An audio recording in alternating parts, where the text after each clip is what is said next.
Ouais, salut à tous, c'est Sturi, on est parti pour le recap de cette semaine, mais avant toute chose, je voulais commencer cette vidéo par faire un point sur les préventes de WWE Backlash en combo avec SmackDown pour le 3 et 4 mai 2024. Histoire que tout soit clair pour un maximum de personnes, je vais donner le plus d'infos possible, que vous soyez pas surpris si oui ou non vous participez à telle prévente, telle prévente. Toutes ces infos, je les ai prises sur le blog de Ticketmaster, j'ai mis le lien dans la description, je vous résume rapidement ce à quoi vous devez vous attendre. Déjà, premier point, il y a les Priority Pass sur le site On Location, normalement pour ceux qui ont déjà fait un dépôt de 250 $. Vous avez dû recevoir un mail au courant du week-end dernier qui vous donnait un numéro de téléphone à contacter, ça pouvait se faire par WhatsApp pour payer moins cher, et vous avez eu accès à plusieurs catégories de passes, mais qui ne concernent uniquement que Backlash. Voilà, prix d'entrée de gamme, je crois que c'est 550 $, à partir de ça, ça vous donnait une place et le choix de la réserver avant tout le monde, plus d'autres petits avantages VIP, des goodies, ce genre de choses-là, il y a pour les plus gros paliers des meet and greet. Tout ça, on en a parlé hier sur twitch.tv/Turi316 en compagnie de Feed qui a souscrit à ce genre de réservation, et je vous laisse aller voir le replay du live d'hier, on en a parlé en début de live, donc j'espère que ça sera un peu plus clair pour tous ceux qui étaient concernés. Les préventes plus globales, plus générales, celles que beaucoup attendaient pour tous ceux qui se sont inscrits, c'est très important, sur le site de WWE. Les combos SmackDown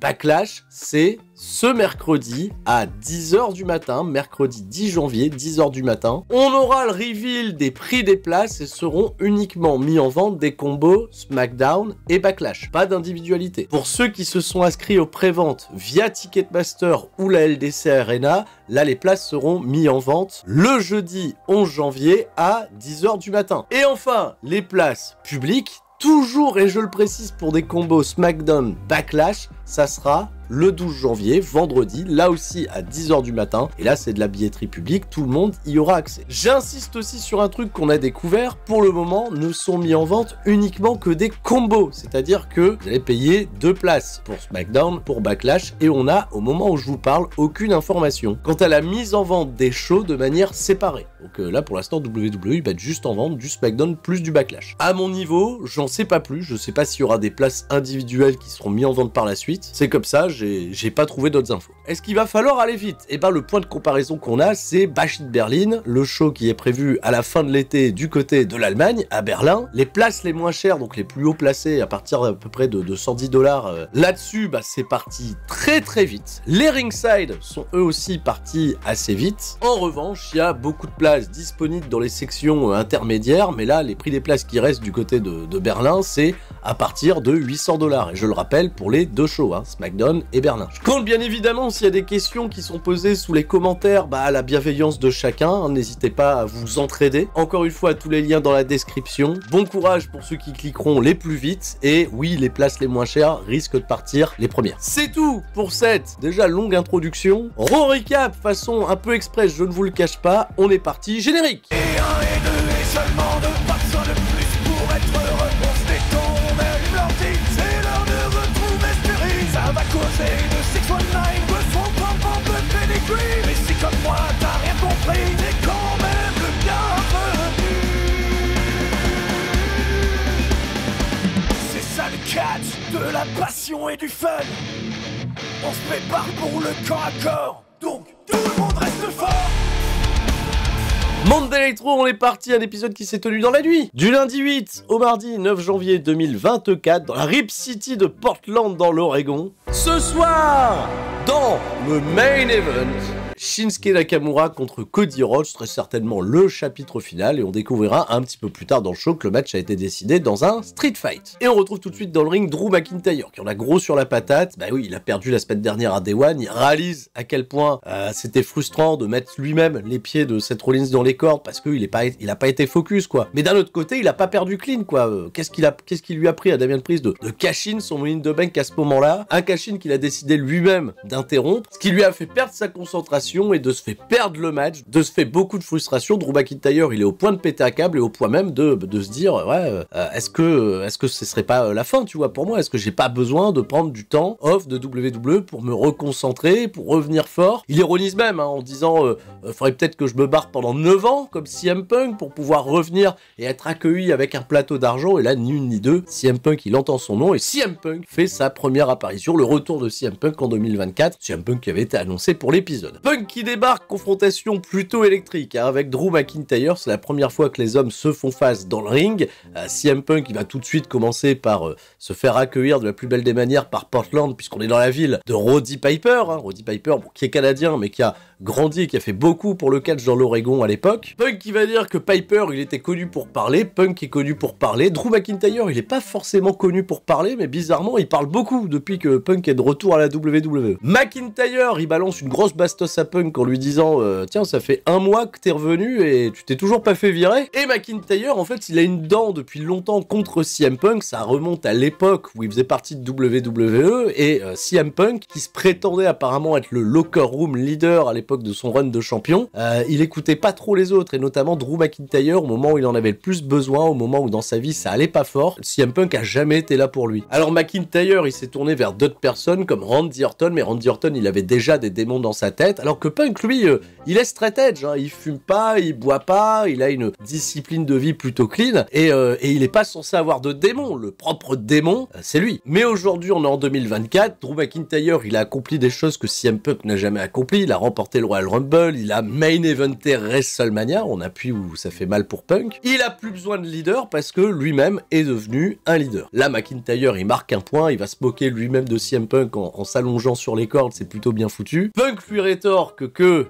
il s'est fait appeler par beaucoup de noms mais jamais il s'est prétendu être un leader. En effet McIntyre quand il est parti, il est revenu, il a gagné le Rumble, il a main eventé WrestleMania, et ben c'est exactement ce que compte faire CM Punk, gagner le Rumble, main eventé WrestleMania, et il n'est pas un démon comme le dit Drew McIntyre, mais faut pas trop le chercher parce que d'habitude c'est un bon gars CM Punk, mais il dit si tu me cherches trop je vais plus être un bon gars et je vais être Satan lui-même. Il y a une petite escalade de la tension qui est en train de se faire et là CM Punk va conclure en disant que rien ne se mettra en travers de son chemin pour gagner le Rumble, certainement pas Drew McIntyre ni Seth Rollins, encore moins Cody Rhodes.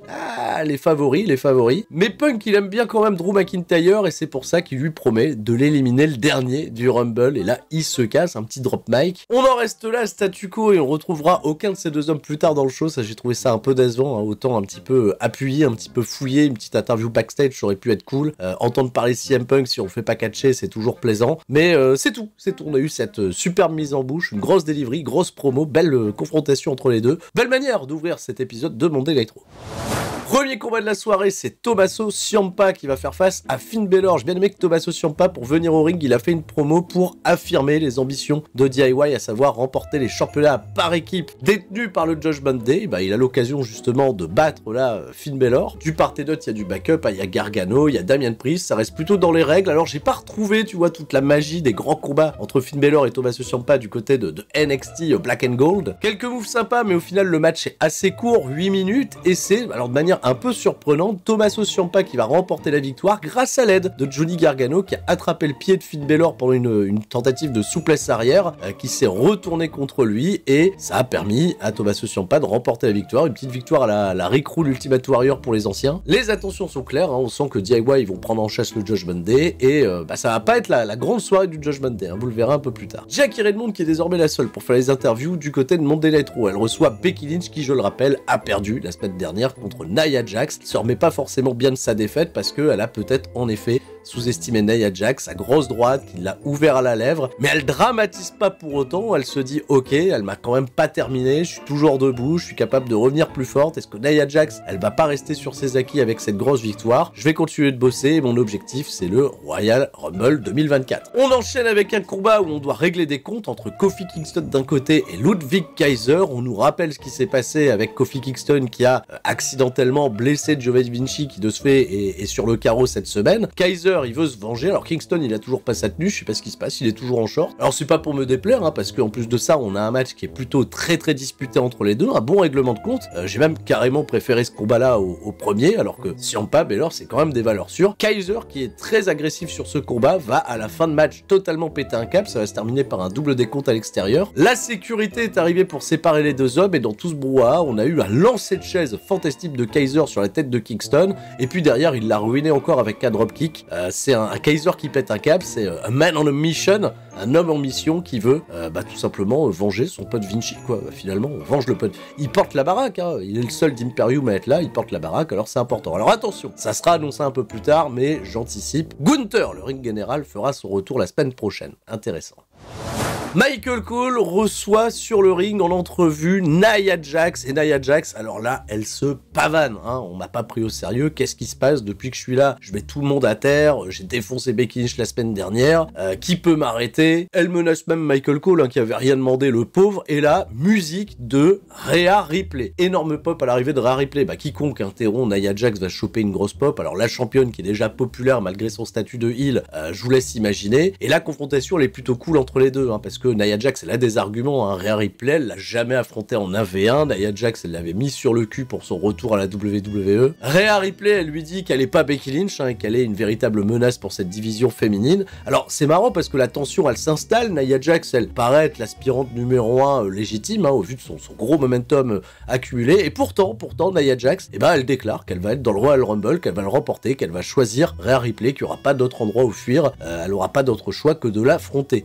Un peu surprenant, tiens, j'ai trouvé ça un peu étrange que Nia Jax, avec tout ce momentum accumulé, c'est pas pour le Rumble, elle est pas de challenger, et Rhea Ripley, elle a encore, je pense, de beaux jours devant elle, parce que sa dernière défense, c'est Ivy Nile, et elle a apparemment pas de nouvelles défenses prévues d'ici l'après Royal Rumble, donc c'est plutôt calme pour elle. Cody Rhodes backstage, il a à peine le temps de s'entretenir avec Jackie Redmond qu'il se fait attaquer par Shinsuke Nakamura, il y a la sécurité qui arrive, et c'est à partir de là qu'on décidera de refaire un street fight pour le main event. Un autre combat qui avait été prévu, toujours dans la division féminine, c'est Chelsea Green, Piper Niven qui challenge les nouvelles championnes par équipe, Katana Chance et Kaiden Carter, le match revanche. Alors c'était plutôt cool. 10 minutes de match avec de bonnes interactions et les championnes qui continuent d'innover, elles sont toujours aussi agréables à voir évoluer dans le ring. Une Chelsea Green, je trouve, qui prend des sacrés bumps, hein. Il y a une espèce de tower top rope Hurricane Rana qu'elle va se manger, faut savoir partir, hein, c'est pas banal. Et ça va se terminer sur une Misco, hein. Piper Niven, elle pensait porter une Vader Bomb sur l'une de ses adversaires, et finalement, elle a été intervertie avec Chelsea Green qui va se manger donc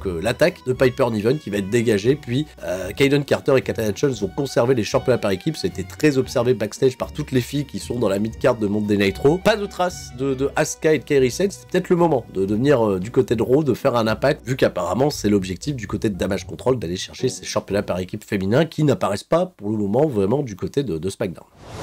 On enchaîne avec mon moment préféré de cet épisode de Monday Nitro, mais mon dieu, qu'est-ce que je m'amuse avec R-Truth. R-Truth, il a prévu un vidéo package, un vidéoclip, où il explique qu'il a grandi dans la Caroline du Nord, et que déjà tout petit, il a fait comprendre aux médecins, à sa famille, à tout le monde qu'il voulait rejoindre le Judgment Day. C'était son rêve. Et ils ont fait des photomontages de ouf avec bébé R-Truth, bébé Damien Priest, bébé Rhea, qu'est-ce que c'est que ce bazar? Et R-Truth, il s'est incrusté dans plein d'images des grands moments du Judgment Day, voilà, quand Damien Priest décroche sa mallette, qu'est-ce que c'est que ce bordel? Et en fait, il pense qu'il fait partie du Judgment Day depuis toujours, le truc est très gaulerie, c'est hyper drôle.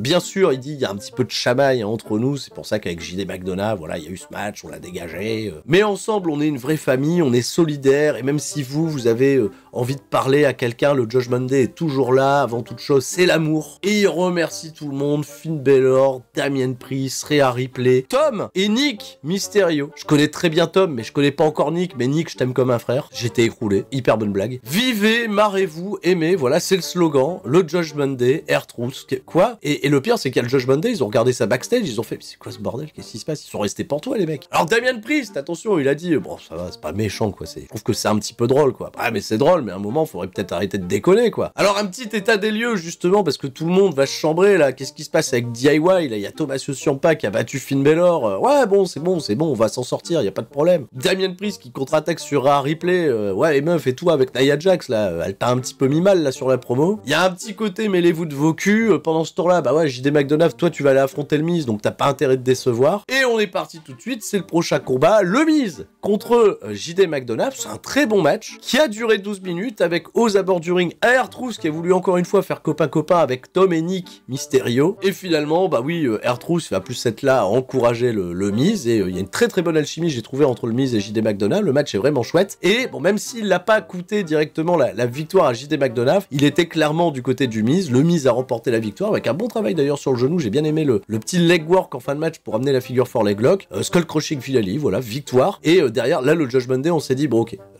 R-Truth c'est peut-être un vrai problème, il va falloir s'en charger. Seth Rollins, le champion World Heavyweight, vient au ring et nous explique qu'il a des grandes ambitions pour WrestleMania parce qu'il a remporté beaucoup de titres à Mania, il a un bon win-loss record globalement, mais ce serait la première fois que Seth Rollins viendrait défendre le championnat suprême à WrestleMania, donc ça marque un peu le coup. Il va se faire interrompre par celui qu'on n'attendait pas, celui qui était également là la semaine dernière pour se faire corriger par The Rock, mais quand même dans des segments qui ont été vus plus de 170 millions de fois sur internet, c'est Jinder Mahal. Et Jinder Mahal, rival historique de Seth Rollins, hein, souvenez-vous, c'est quand même le finaliste du tournoi pour couronner le premier champion NXT. Jinder Mahal, il vient faire falloir son rang d'ancien champion de la WWE, un mec qu'on a toujours pris de haut malheureusement après. Par le passé, il a battu Randy Orton, il est pas à prendre à la légère, hein, surtout que lui, il a été pertinent dans un segment avec The Rock, bien plus que Seth Rollins sur ces 5 dernières années. Rollins, déjà quand il a découvert Jinder Mahal, il est resté pantois. Il a été, oh là, la réaction de qu'est-ce que je vais foutre avec Jinder Mahal. Ok, par contre tu marques un point, ok c'est ça, tu veux te battre, tu veux prendre des petits raccourcis, etc. Bah vas-y, je te laisse, vas-y, porte le premier coup. Jinder Mahal, il porte jamais le premier coup, il va attendre que Seth Rollins se retourne pour l'attaquer. Il y a eu bagarre entre les deux qui s'est malheureusement pas terminé par le stomp de Rollins puisque Jinder l'a esquivé, et bah figurez-vous qu'il y a un combat prévu la semaine prochaine pour le championnat du monde de WWE entre Jinder Mahal et Seth Rollins. Tu vois, Nia Jax, pas besoin de participer au Rumble en fait, t'aurais été un petit peu plus avenante avec Rhea Ripley, t'aurais peut-être eu ton match la semaine prochaine. Jinder, le shortcut quoi, et si ça se trouve on a Jinder Mahal champion de la WWE quoi, pour partir après en feud avec Drew McIntyre qui gagne le Rumble. Heath Slater arbitre spécial, et puis ça s'appelle finir l'histoire les mecs, hein. Jinder Mahal contre Seth Rollins la semaine prochaine pour le titre. Un petit combat qui mange pas de pain après ça entre Otis et Ivar, histoire de donner du momentum à Ivar. Voilà, c'est une victoire en moins de 4 minutes RAS. Il y a eu également un petit segment backstage de Jey Uso au micro de Jackie Redmond qui a des ambitions pour 2024, à savoir remporter un championnat solo, et il s'est fait interrompre par Bronson Reed, et je pense qu'ils ont à peu près le même championnat dans le viseur, à savoir celui de Gunther, hein, le titre intercontinental. Jey Uso, Gunther, c'est vrai que c'est une petite rumeur qui enfle un peu, mais qui donnerait je pense quelque chose de très sympa. Alors s'il y a déjà Jey Uso contre Bronson Reed pour arriver à cette étape-là, j'achète totalement. En plus des combats que j'ai déjà évoqués, la semaine prochaine, on aura le Miz et R-Truth contre Finn Balor et Damien Priest, hein, histoire de régler le cas R-Truth une bonne fois pour toutes. DIY contre JD McDonagh et Dominic Mysterio. Et on est parti pour le main event qui va durer 24 minutes. Je vais être assez bref sur ce main event, c'était un match très solide. Un Cody Rhodes qui a le feu, qui a toujours un gros soutien du public, les tables qui sont toujours over, il y a eu des coups de kendo stick, des coups de balai. Malheureusement, et c'était à craindre, hein, pas le plus grand des suspens, Cody Rhodes qui l'emporte après avoir esquivé une charge de Shinsuke Nakamura à travers une table. Le Crossroads, le tombé, 1, 2, 3. Cody Rhodes, comme l'ont dit les commentateurs américains, désormais l'objectif c'est le Royal Rumble. Voilà, le focus va être là-dessus. Plein de gens qui doivent terminer leur histoire. Il y a un gros suspense qui est en train de se décider autour de ce Rumble. On est peut-être parti pour l'un des Rumbles les plus importants de l'histoire des Royal Rumble. La WWE le vente comme ça, mais je sens l'excitation, hein. Je sens le truc grossir, et là, on commence à avoir des clients sympas, hein. Cody Rhodes, Drew McIntyre, CM Punk et The Rock, hein. L'ombre de The Rock qui continue de planer parce qu'on y fait toujours énormément référence, la tête de la table. Qu'est-ce qui se passe? C'est tout pour moi pour ce Raw Recap. Je sais, j'étais un petit peu plus bref, plus rapide. Bon courage pour demain pour ceux qui vont être à l'affût dès 10h du matin pour les places pour Backlash et SmackDown. Je rappelle les combos, hein, j'ai tout expliqué en début de vidéo. Et tout le monde reste fort, c'était Sturi, des gros bisous à tous. Ciao, bye bye.